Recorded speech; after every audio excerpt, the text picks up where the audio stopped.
Mesdames et messieurs, bonjour et bienvenue encore une fois dans notre émission Culture au féminin. C'est une émission qui promet la femme artiste qui œuvre dans le secteur culturel dans la ville de Bukavu, la province de Sud-Kivu et dans la sous-région du pays des Grands Lacs.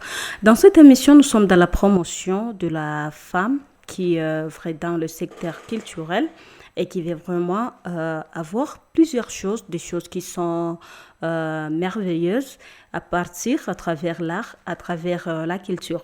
Dans notre émission aujourd'hui, nous sommes avec mademoiselle Johanna Biendalinda et nous sommes en train de parler du DJing comme un secteur d'épanouissement de la carrière féminine. À la présentation, comme d'habitude, je suis toujours Gisèle Bachir. À la mise en onde, aujourd'hui, nous sommes avec David Bahati. Madame Johanna, vous êtes dans les jolis studios de Oizo FM. Bonjour. Bonjour Madame Gisèle, bonjour à tous les auditeurs et auditrices de la radio Oizo Média. Alors nous sommes tellement ravis d'être parmi les invités aujourd'hui dans votre émission. Merci beaucoup Madame Johanna, merci à tous les auditeurs qui nous suivent depuis Oizo FM, les 101.5 MHz et sur notre chaîne qui est www.oizoafrica.org. Et sans plus tarder, Madame Johanna, nous voulons savoir votre motivation d'entamer la carrière de DJ. Merci beaucoup pour cette première question. Bien évidemment que, avant tout, je suis d'abord journaliste et je suis technicienne dans notre radio. Et puis lorsque j'avais vu qu'il y avait une offre lancée par l'Institut français quant à ce qui concerne le DJing, je me suis trouvée intéressée et je me suis dit que pourquoi pas aller postuler, savoir ce qui se passe là-bas. Et puis après, j'ai pris le courage de postuler. Après avoir postulé, je suis passée comme participante de cette formation de 4 jours qui avait commencé du 15 au 19 à l'Institut français. Et c'était ça, en fait, ma motivation la plus pertinente, c'était celle de savoir ce qui se passe là-bas. Et puis, lorsque je suis passée là-bas, lorsque je participais à cette formation, je trouvais qu'il y a vraiment des éléments nécessaires d'être dans un bureau. Ça aussi, c'est un travail, c'est un métier à apprendre. Et ça va aider aussi la communauté africaine de se développer d'une manière ou d'une autre, surtout dans ces métiers. Et donc, selon toi, tu penses que le DJing, c'est un chemin vers le succès de la femme? Évidemment, pourquoi pas? Évidemment, parce qu'il y a des hommes, là où il y a des hommes, et puis ces hommes ne meurent pas, ces hommes travaillent. Et puis, tu vas avoir aussi des femmes à côté pour accompagner. Pas pour accompagner dans d'autres choses, mais pour accompagner dans le travail qu'ils sont en train de faire. Et puis, en tant que femme, quelque chose de particulier que tu viens apporter dans le DJing? La chose particulière que je vais apporter aujourd'hui, je ne peux pas dire qu'aujourd'hui, je ne peux pas affirmer en fait que je suis déjà experte dans ces 4 jours de formation n'est pas beaucoup et n'est pas aussi peu pour apprendre. Et vu que j'avais aussi certaines notions par rapport à ce qui concerne le DJing, et puis je me suis trouvée, je veux contribuer en tant que femme, pourquoi pas?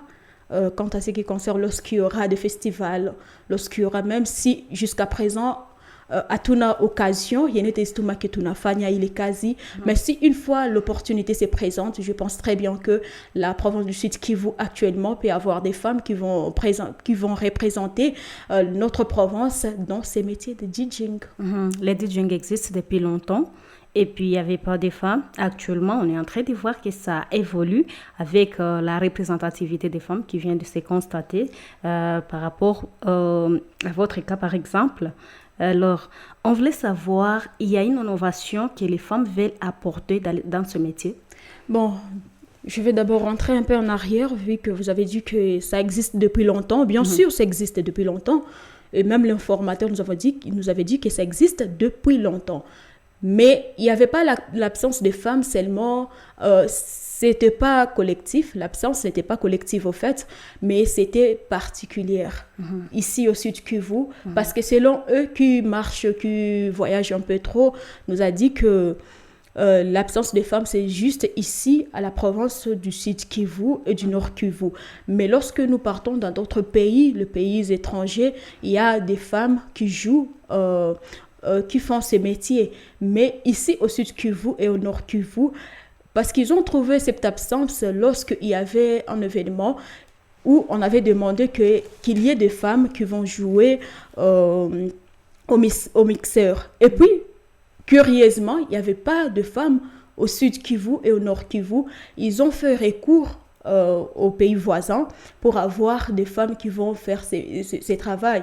Vous voyez, c'était vraiment une honte. Alors dire qu'il y avait une absence, ce n'était pas l'absence partout, mais l'absence était juste ici au sud Kivu et au nord Kivu.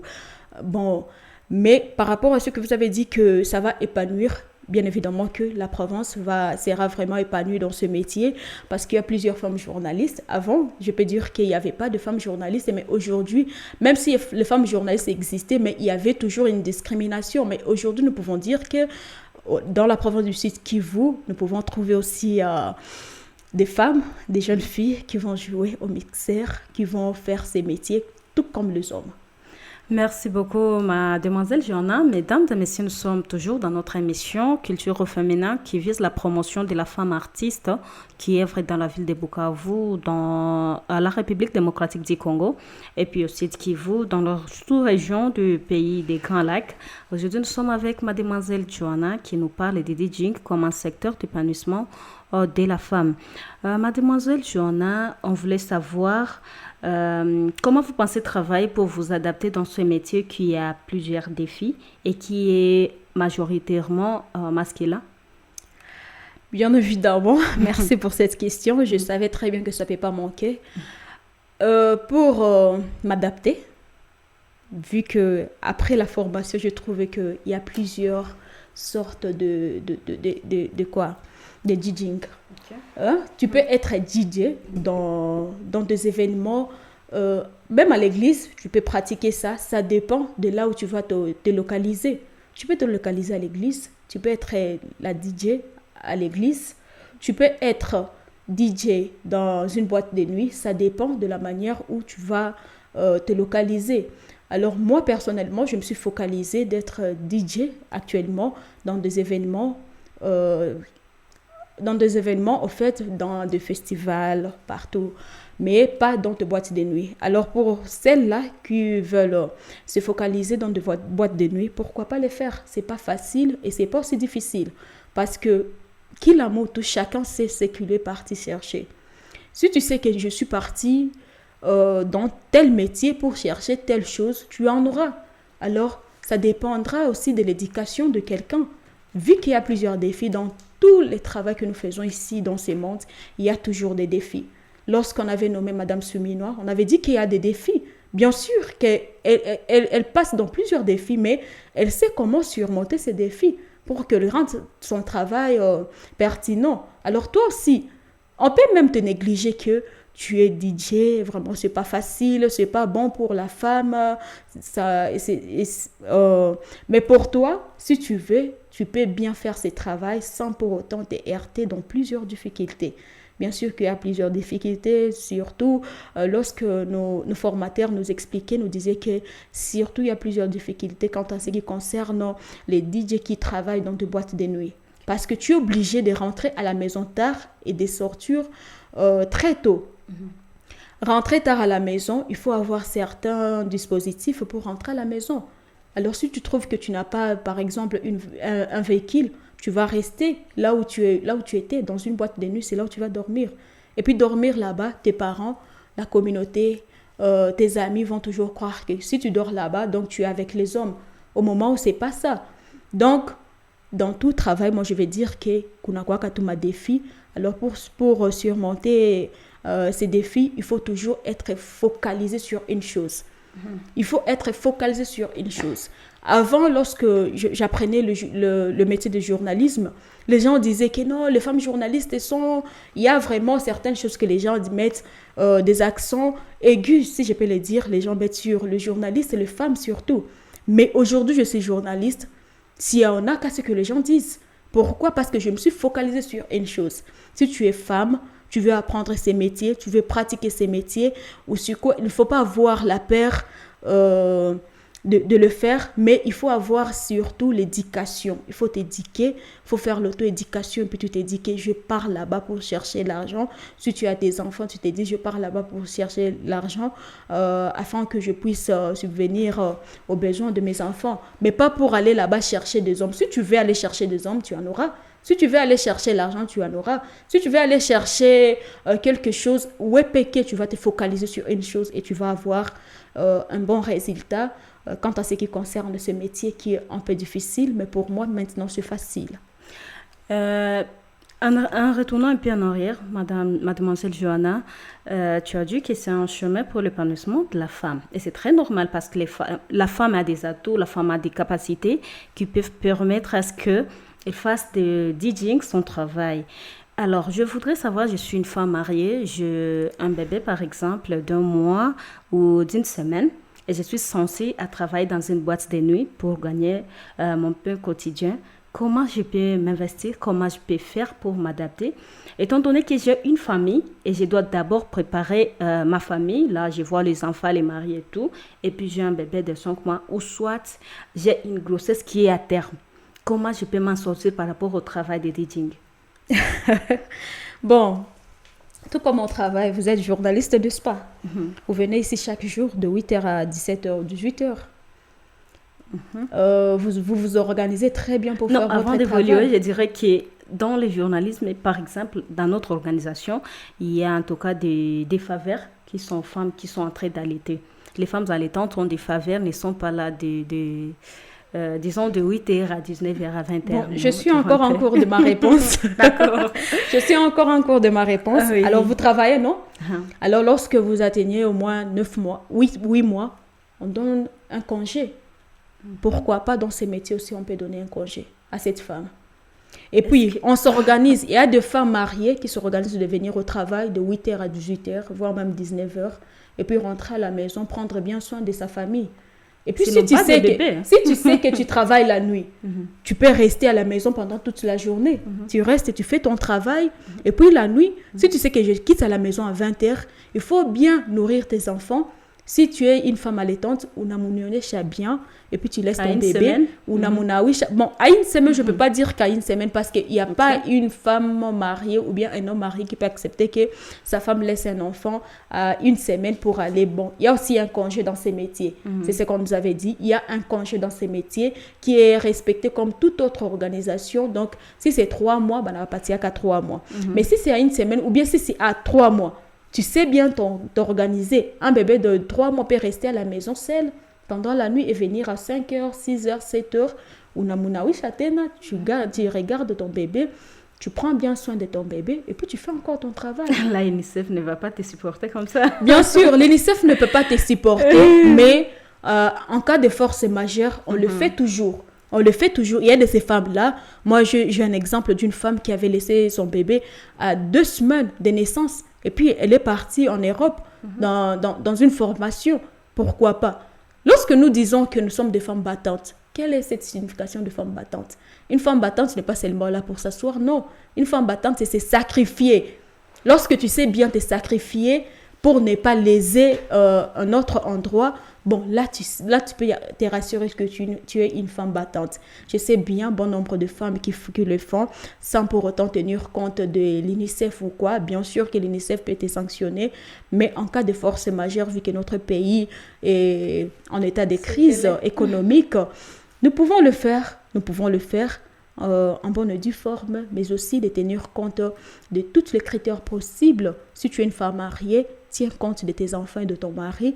On a eu très bien que je vais les faire tel temps. Et ça s'est terminé par là. Si nous partons en Europe, il y a de ces femmes-là qui ne se voient même plus avec sa famille. Les enfants partent à l'école, la mère rentre à la maison.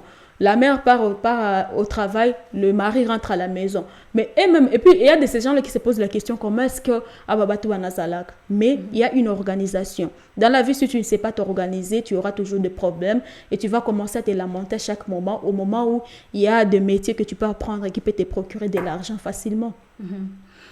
Eh bien, madame, on voulait évoluer. Et puis, là, on voulait savoir comment tu penses t'investir pour t'imposer dans la carrière de DJ.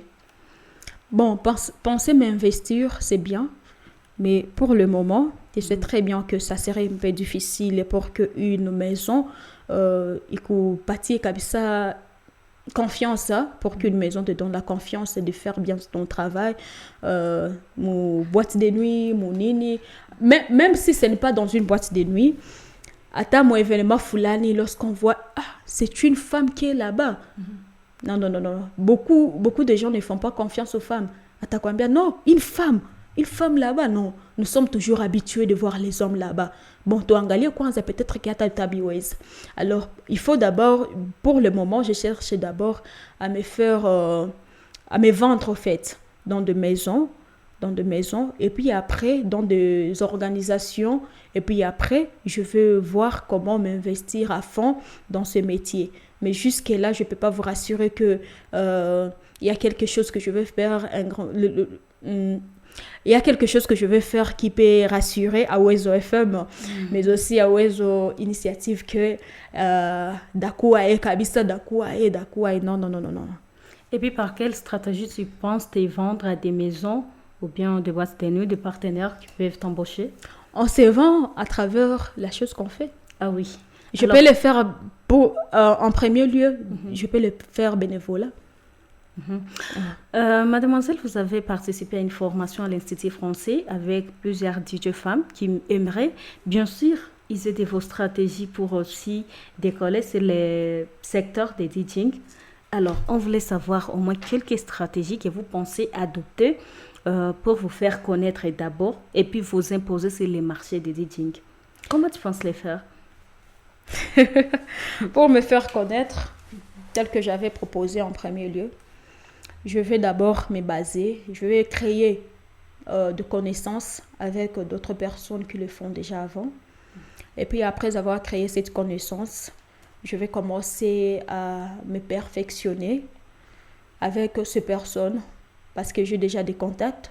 Je demande toujours que lorsqu'il y aura une manifestation, même dans des boîtes de nuit, si je le veux au moins, pour des personnes qui le veulent, peuvent entretenir des relations avec ces gens qui travaillent là-bas parce qu'on nous avait dit qu'il y a au moins plusieurs sortes de DJ. Il y a des DJ d'animation de mariage, il y a des DJ de radio, il y a des DJ de boîtes de nuit avec un mixage, il y a des DJ événementiels, il y a des DJ des églises. Alors moi, je me suis perfectionnée en fait dans les DJ d'animation de mariage. J'ai déjà des connaissances avec ces gens. Mais aussi à l'église, il y a des mixeurs, il y a tout ça. Ça aussi, je suis en train de voir si je vais me perfectionner dans ces domaines aussi. Pas dans ce domaine, mais à cet endroit pour que demain après demain, que je puisse être utile à la société. Mais quant à ce qui concerne avec le DJ de mariage, là, je me suis déjà donné à fond. Je vais les faire. Je vais commencer à partir parce que j'avais dit premièrement, c'est de créer la connaissance. Et puis deuxièmement, les faire coubourrer gratuitement vraiment. Parce que si tu commences à imposer l'argent sans pour autant savoir plus, tu ne vas pas te perfectionner. Alors pour apprendre, il faut d'abord se faire bébé. Moi, j'ai accepté de me rabaisser d'abord et de commencer à les faire gratuitement lorsque je vais avoir vraiment plusieurs connaissances dans ça et puis je vais commencer à les faire moi-même ou publiquement avec tout le monde. Et puis en rentrant un peu en arrière, est-ce que tu peux nous dire les catégories de DJing auxquelles les femmes sont aussi appelées à s'adapter? Les catégories. De DJing, oui. Par rapport à ce que nos formateurs, parce que moi je me base beaucoup plus avec ce qu'ils nous ont dit, ils nous ont dit que les femmes c'est un peu difficile de travailler dans des boîtes de nuit, bien que si tu veux t'adapter dans des boîtes de nuit, tu peux les faire, mais c'est un peu difficile parce que c'est rentrer tard à la maison, ça ne serait pas vraiment responsable, mais moi je vais proposer les femmes, les jeunes filles, de travailler dans des DJing d'animation des mariages, si tu les veux moi, tu peux être DJ de événementiel, tu peux être DJ de l'église, bon, au moins tout ça, mais sauf le DJ dans des boîtes de nuit, parce que même nos formateurs nous avaient interdit ça, pas forcément, mais nous avaient dit que si vous savez très bien que vous avez une famille qui peut accepter ça, vous pouvez le faire, mais si vous savez très bien que vous n'avez pas une famille qui peut accepter ça facilement, vous pouvez laisser. Et puis, y a-t-il une différence, en tout cas, entre les DJing de boîtes de nuit et puis les DJing événementiels? Bon, bien sûr, il y a une différence parce que là, c'est du show. C'est du show. Parler de musique, tingiza. C'est ça, dans des boîtes de nuit? Oui, dans des boîtes de nuit. Mais aussi, on nous avait dit qu'il y a aussi des catégories de musique que vous pouvez jouer dans des boîtes de nuit. Ça dépendra de votre cible. Ok. Ça dépendra de votre cible. Vous pouvez être dans une boîte de nuit tellement respectueuse. Vous pouvez vous dire que ici, je ne peux pas frapper telle et telle musique, mais ici, je peux mettre telle et telle musique par rapport de la cible, par rapport de personnes que vous avez dans votre boîte de nuit. Mais aussi, lorsque vous m'avez posé s'il y a une différence entre les DJ de boîte de nuit et des événementiels, bien sûr, lorsque nous sommes dans un événement,